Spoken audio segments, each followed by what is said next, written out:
Assalamualaikum warahmatullahi wabarakatuh.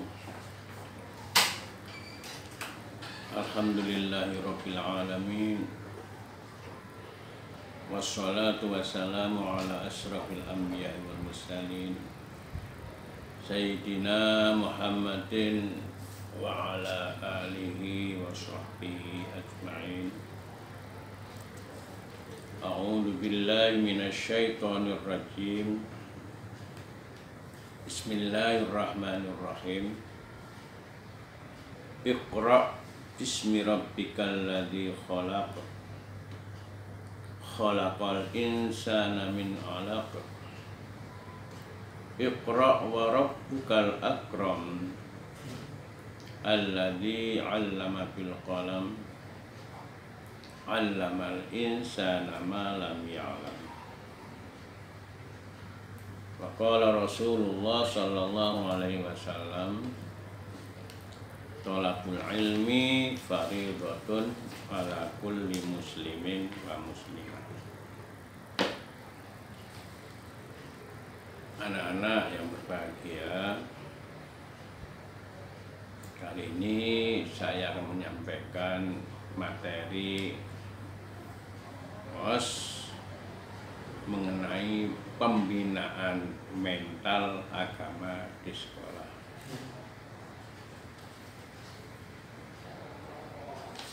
Jadi disampaikan di dalam mukadimah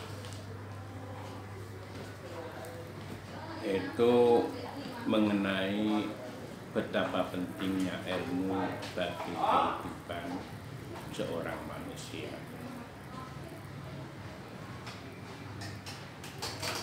Dalam Al-Quran disebutkan, yarfa'illahu alladhina amanu minkum walladhina utul ilma darajat. Allah akan mengangkat derajat orang-orang yang beriman dan orang-orang yang berpengetahuan. Jadi ini membahas tentang betapa pentingnya ilmu pengetahuan bagi seorang Islam. Di hadis lain disebutkan, man aradad dunya fa'alaihi bil ilmi wa man aradal akhirata fa'alaihi bil ilmi wa man aradahuma fa'alaihi. Barang siapa yang menghendaki kehidupan dunia, maka wajib baginya ilmu. Barang siapa mengharapkan kehidupan akhirat, maka harus disertai dengan ilmu. Dan barang siapa yang menghendaki keduanya juga harus disertai dengan ilmu. Itulah kedudukan ilmu dalam kehidupan seorang manusia. Cuma di sini karena kita beragama Islam, maka mendudukan ilmu agama sebagai hal yang sangat penting. Kenapa? Ingin hidup di dunia dengan kehidupan yang layak, ingin hidup di kehidupan akhirat juga yang layak, dua-duanya harus diraih dengan ilmu. Makanya kalau kita kaitkan dengan mukadimah tadi, surah Al-Alaq ayat 1-5 itu menjelaskan tentang membaca. Iqra. Dengan membaca kita akan jadi tahu. Tanpa membaca maka kita tidak tahu apa-apa.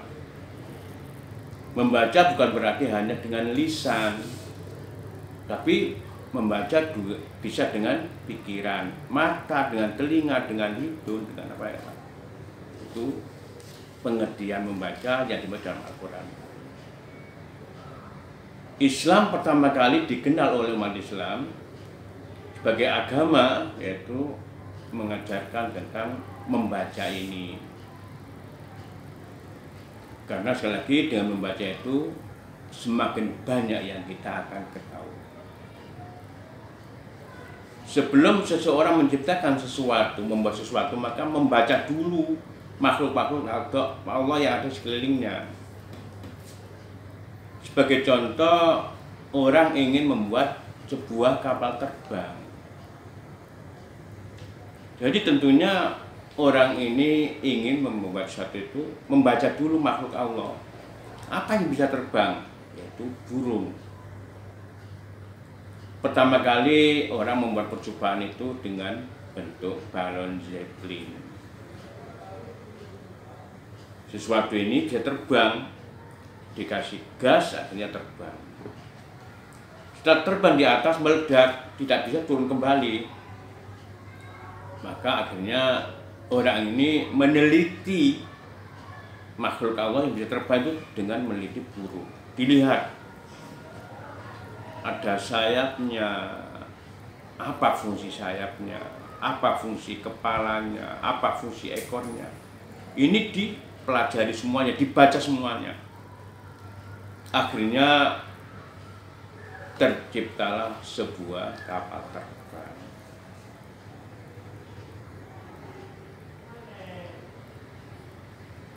Di contoh lain, orang ingin membuat sesuatu yang bisa berjalan di dalam air. Kapal selam contohnya. Sebelum orang ini membuat kapal selam, tentunya membaca dulu makhluk Allah yang bernama ikan. Tubuh dari ikan itu dilihat semuanya. Apa fungsi dari insang ikan itu? Apa fungsi dari gurat siji, apa fungsi dari ekor, apa dari sirip, semuanya dipelajari. Akhirnya terciptalah sebuah kapal selam berkat orang itu membaca sesuatu yang bisa berjalan dalam dan terus bekerja, terus berkembang. Di sini akhirnya dapat kita ambil kesimpulan bahwa semakin banyak yang dapat dibaca oleh manusia, semakin banyak pula makhluk Allah yang dapat dimanfaatkan oleh orang. Contohnya, dulu ada tas, itu ada sesuatu yang bisa menempel, ditarik juga agak sulit. Nah ini kalau kita merasa atau jalan-jalan di kebun menemukan sesuatu bisa menempel di pakaian kita. Ini bisa menempel dan sulit untuk dilepas.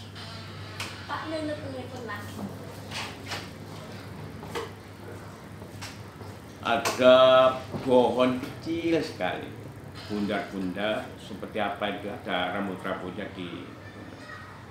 sehingga menempellah di tas. Nah ini akhirnya orang membuat sesuatu dari membaca makhluk itu. Terciptalah sebuah tas yang bisa menempel dan sulit untuk tas. Sekali lagi, semakin banyak makhluk Allah di bumi ini yang dibaca oleh manusia, semakin banyak yang bisa dimanfaatkan dan terus berkembang. Kedudukan ilmu bagi seseorang ini sangat jelas sekali betapa hebatnya orang yang berilmu. Maka dalam kitab Taklim Ta'alim, barang siapa mengerjakan sesuatu tanpa diberi ilmu, maka ilmunya akan ditolak. Atau kerusakan besar bagi seseorang yang tidak punya ilmu. Tapi lebih rusak lagi orang-orang yang bodoh pura-pura punya ilmu. Pada suatu saat Rasulullah berjalan di serambi masjid, di situ dijumpai setan, angu-angu itu ya, mengintip seseorang yang ada di dalam masjid itu. Ada 2 orang, yang satunya sedang tidur, yang satunya sedang sholat. Setan itu ditanya oleh Rasulullah, kenapa kamu nggak masuk ke masjid? Ya Rasul, saya takut pada orang yang sedang tidur itu. Saya sebenarnya ingin menggoda orang yang sedang sholat itu, tapi takut pada orang yang sedang tidur. Kenapa takut? Karena orang yang sedang tidur adalah banyak ilmunya, punya ilmu yang banyak sekali. Sehingga saya takut bangun nanti diketuk oleh orang itu.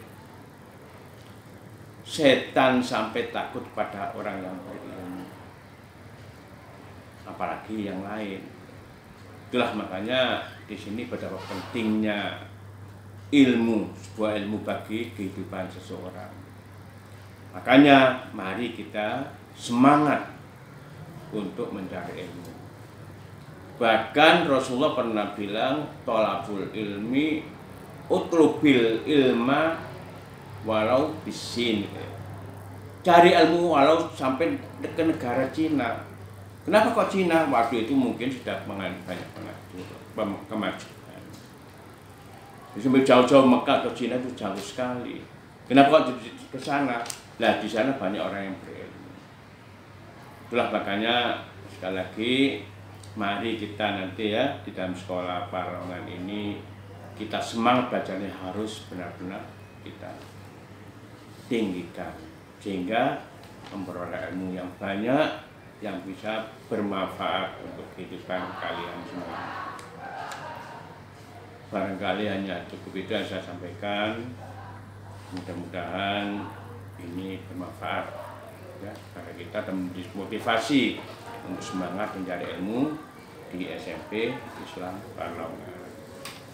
Billahi taufiq wal hidayah. Wassalamualaikum warahmatullahi wabarakatuh.